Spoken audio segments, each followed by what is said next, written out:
चीन ने 9 दिसंबर को अरुणाचल प्रदेश की सीमा के पास यांगत्से में गलवान को दोहराने की नापाक कोशिश की, लेकिन बहादुर भारतीय सैनिकों के सामने उसे मुंह की खानी पड़ी। आधी रात के बाद कायराना तरीके से चीनी सैनिकों ने भारतीय सीमा में घुसपैठ की कोशिश की, मगर उन्हें भारतीय जांबाजों के कड़े प्रतिरोध के बाद पीछे हटना पड़ा। 15 जून 2020 को गलवान में भी चीनी सैनिकों ने भारतीय जमीन पर कब्जा करने का प्रयास किया था।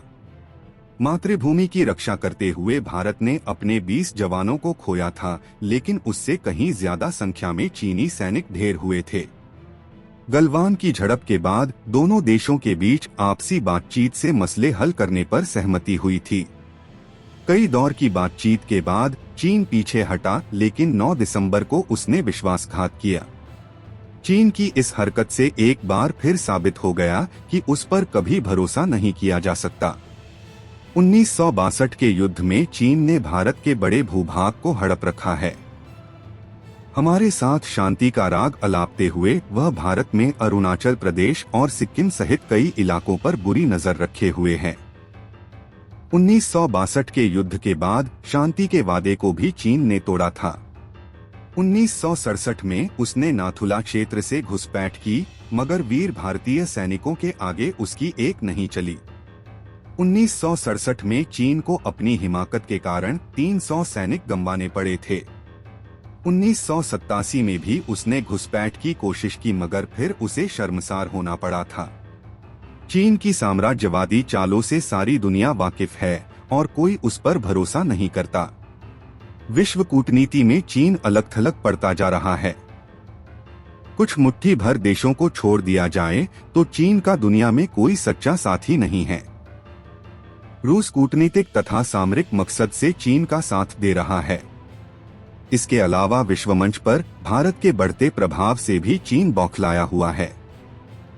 भारत का G20 का अध्यक्ष बनना चीन को फूटी आंख नहीं सुहा रहा है।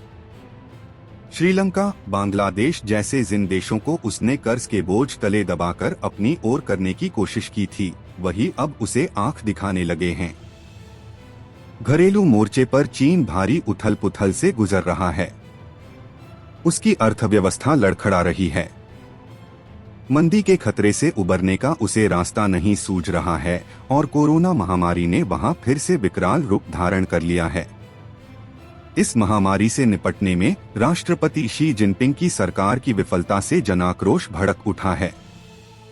चीन में सरकार के विरुद्ध लगातार प्रदर्शन हो रहे हैं। शी जिनपिंग की सरकार सेना का सहारा लेकर दमन चक्र चला रही है, मगर जनता का आक्रोश शांत होने का नाम नहीं ले रहा है। घरेलू तथा बाहरी मोर्चों पर लगातार विफलता से तिलमिलाई चीनी सरकार मूल मुद्दों से अपनी जनता का ध्यान हटाना चाहती है। इसीलिए उसने 9 दिसंबर को भारत की सीमा में घुसपैठ करने की नाकाम साजिश रची। चीन अपनी तिलमिलाहट में यह भूल रहा है कि 1962 और आज की स्थिति में जमीन आसमान का अंतर है। चीन किसी भी स्थिति में भारत की 1 इंच जमीन पर भी कब्जा करने की नापाक कोशिश न करे, क्योंकि भारत अब एक सैन्य महाशक्ति के रूप में स्थापित हो चुका है।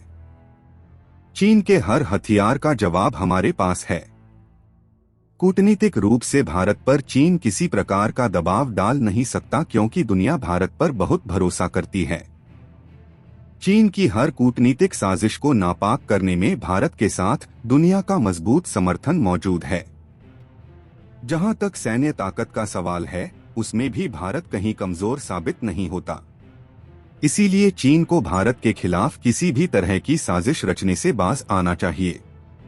जहां तक भारत का सवाल है, गलवान की घटना के बाद हमारा रवैया कठोर एवं सतर्कतापूर्ण जरूर हो गया है, लेकिन चीन जिस तरह से बार बार विश्वासघात करता है, उससे भारत को उसके खिलाफ अपनी रणनीति पर नए सिरे से विचार करना होगा। हमें पाकिस्तान के मुकाबले चीन से ज्यादा खतरा है। गलवान के बाद 9 दिसंबर की उसकी हरकत से भी यह तथ्य साबित हुआ है। भविष्य में चीन बौखलाहट में अपनी साजिशें तेज कर दे तो आश्चर्य नहीं, किंतु एक बात तय है कि हर बार ही उसे मुंह की खानी पड़ेगी।